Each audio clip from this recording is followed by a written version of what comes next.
Hey, this is Sam Leonard. Now, in this video, what I want to talk about is how small habits can create big results. Because the thing with habits is that we know that they take a level of consistency in order to incorporate the habit from that point of beginning when it's most difficult to the point of automaticity when it becomes more automated. And it creates there's more mental energy involved in the beginning in order to get that level of consistency, to get to that level of automation. But here's the key thing to point out here is that once we've gone through that process and that habit is incorporated, then that mental energy is now freed up, and now we can use that to install another habit. And you can probably see this, it's like the compound interest of behavioral change. You know, you do one and then you go on to the next one and you build on top of each other of these good habits that you want to incorporate into your life. And you can see this with skilled people, whether it's athletes or musicians, focusing on one area, mastering that, and then moving on to the next one. And when you look at that over a period of years, that they look like geniuses because they've really incorporated this level of habits for behavioral change and really cultivated this level of self-mastery because they continually build in these good habits one on top of each other. But one thing I would say on this is that the difficult part is to incorporate the habit, to get to the point of automation. So ideally, we want to start small and start easy so that we can be consistent to get to the point of incorporating that habit. And we've probably heard different levels of that period to incorporate that habit, 21 days, 30 days, 66 days, depending on what study that you follow. But the point here is the level of consistency over time to incorporate that habit. So we want it to be easy. One of the best examples here that I see all the time, and everyone knows about this, is when people want to get healthy and fit in January. So they join a gym.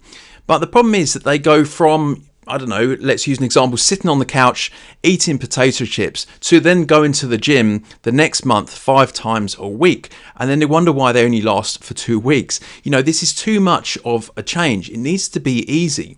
So we need to, ideally, let's stick with the gym example. It needs to be close to where you are. If you're driving 10 miles out from where you live, and it's not on your way home from work or anything like that, it's going to be difficult. Ideally it needs to be close by.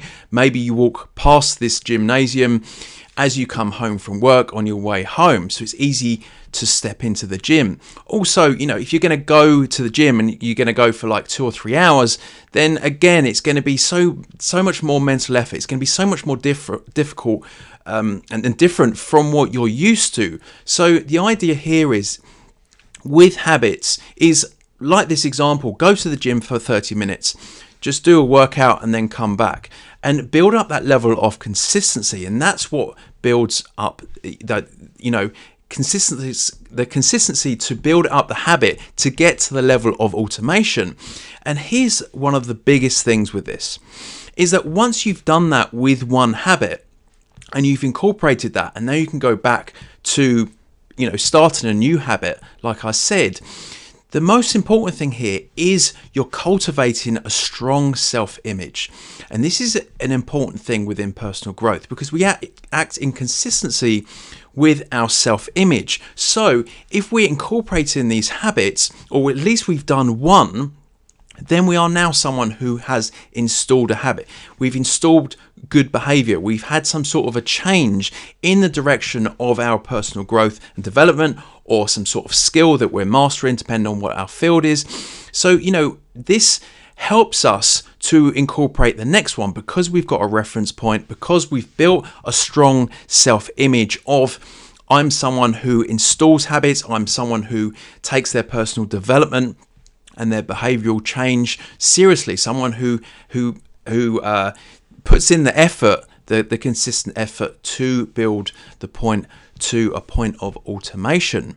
But another thing that I would like to add to this is that our environment has a huge influence on us. So, if you're in an environment where it's not very it's not very helpful for you to incorporate new habits, you're going to have a lot more difficulty. We are influenced by our environment, by the people around us. If you're with other people who are all going to the gym, all getting healthy and fit, then that's going to have a huge influence on you. So what I would say is go and join a community where that whatever it is that the habit you're looking to install, go and join some sort of community or culture where that is the normal behavior, and then it will have a much bigger influence on you, and it's going to be so much easier for you to incorporate that habit when everyone else around you is doing that. Another option is to get an accountability partner, either a friend or your partner or someone else who also wants to have some level of change and incorporate a habit, because then you have a reference point for each other. You know, for example, you're not going to leave your friend standing outside the gym when you've decided to go and meet them there. You know, there's a level of accountability, and if you're on your own doing this, you know, we can make excuses to ourselves. Our mind justifies, you know, it brings in thoughts to justify our current emotional state, our current feelings. So we can lie to ourselves.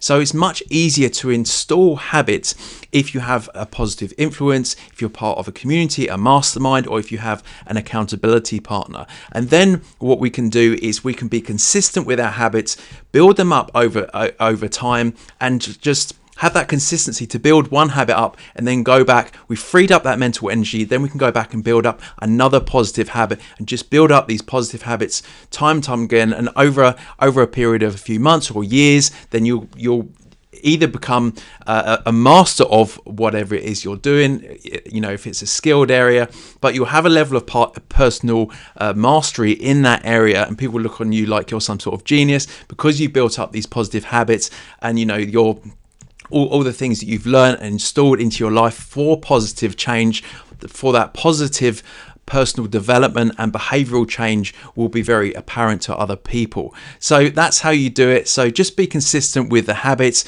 get some sort of accountability, and then just be consistent over time, and then you can look to install more and more habits for that positive impact on your results and get really big results in your life. So that's it for this video. Hope you enjoyed it, and I'll catch you on one of my next ones.